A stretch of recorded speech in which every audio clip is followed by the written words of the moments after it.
Another trans pew-pewer and another day for most people to get the messages that they could be sharing wrong. This might trigger some people, no pun intended, on both sides of the political spectrum, but like, I'm okay with that because this is a more serious video. And yes, there does seem to be a pattern here, but I don't think the issue is actual transsexualism. I think it's just mental illness in a variety of different ways, as it usually is. I think we see a good amount of people on the right covering these stories because of the trans element. But here's a graph of the actual mass pew-pews over the last 5 or 6 years. Here's another graph. So we can already see that there are good points being made on both sides of the issue, or both sides of the political spectrum. Obviously, I don't think anyone thinks this is okay. A ton of people on the right are calling for trans people to not be allowed to own firearms. Charlie Kirk said, if you're crazy enough to want to hormonally and surgically change your sex, you have a mental disorder and you're too crazy to own a firearm. Matt Walsh said, every trans person is dangerously delusional. They are all mentally sick and doctors should be legally barred from affirming their mental illness in every way. A little comic relief here, Stephen King misgendered the shooter. Again, I think the issue here has always been mental health. Coming from the Shooter's Manifesto, he said, I want to go out on my own means. Unfortunately, due to my depression, anger, and twisted mind, I want to fulfill a final act that has been in the back of my head for years. Maya said, if kids undergoing chemical castration were being closely followed by mental health professionals as trans activists pretended that they are, would this have really happened? No one is 100% sure yet because we're still diving into the details, the police reports and everything. But a few people are saying that this person was transitioned as a minor and regrets it, which is why Maya posted that to X. Left-wing media, of course, as per usual, is trying to cover this up, saying that they don't see a specific motive for this person's shootings, which is kind of ridiculous because it's literally written all over the place.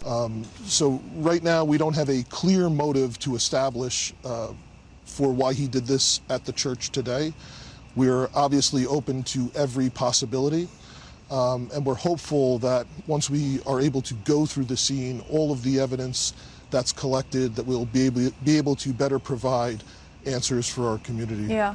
And of course, the thoughts and prayers people are fighting in the comments with the we need more laws people. Gothix made a fantastic video addressing this exact point. I want to share this with you. That the thoughts and prayers people understand what the root problem is more so than the just shut up and do something about it. Because the do something about it tends to be more legislation, okay? There tends to be this belief that if we can just get enough laws down in the books, if we could just make more gun control policies, that's gonna resolve the issue.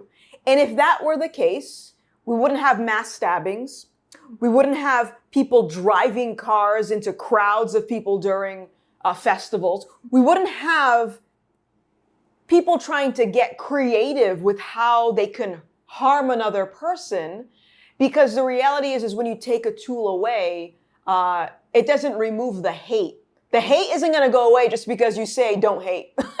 That's not how it works. In my opinion, again, as I said in the beginning of the video, I think this all comes down to mental illness, but there are two bigger issues here at play that most people are not mentioning in their videos when talking about this. One is a lack of belonging, and two is no fear of a higher power. And neither number one or number two can be fixed by creating more laws. A lack of belonging, number one, we've covered this a bunch of times in past videos of mine, and we keep seeing this play out over and over and over again in different ways. A good amount of these pew-pew people have felt like they didn't belong. They felt like they didn't have much of a space or a say in society. And if they do, and when they do find that space, it's often plagued with mentally ill people or other mental illnesses that are constantly validated. We need to bring back shame. Not a shame in being mentally ill. Hello. I've been on Prozac for a very long time for my anxiety disorder. And not a shame for being transgender or transsexual, if that's what somebody actually is, but shame in allowing yourself to wallow in self-pity. The shame in stunting your own growth. The shame in being surrounded by yes men. The other issue here, besides mental health and lack of belonging, is a lack of fear in a higher power. This screenshot was taken from the Pew Pewer's Manifesto video that he posted on YouTube, and it says, "Where is your God?" Not believing that you have any accountability for killing somebody is a major issue. America generally used to be a more Christian, Catholic, Jewish nation, and all of those religions condemn murder, right? They all believe it's a sin. And over the years, we've seen a dramatic shift in all of this, right? In belief of religion, nobody goes to church anymore. With all of this, we've seen higher rates of depression and anxiety, especially among younger kids. And again, most of these people feel like they lack purpose.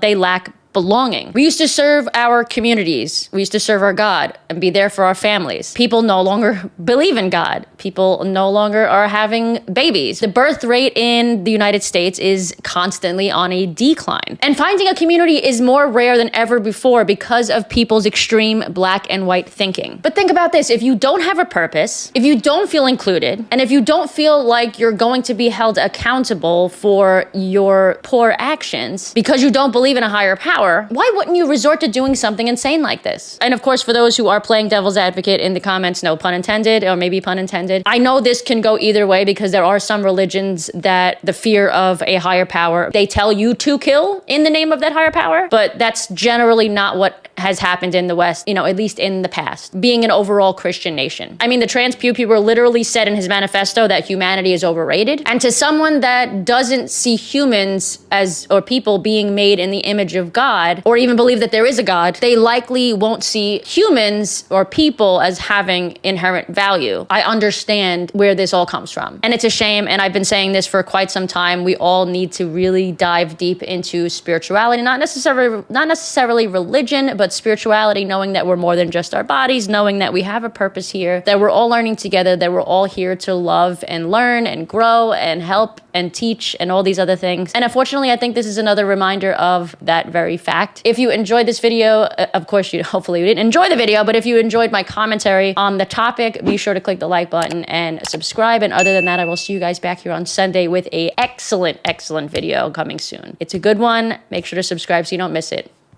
Bye.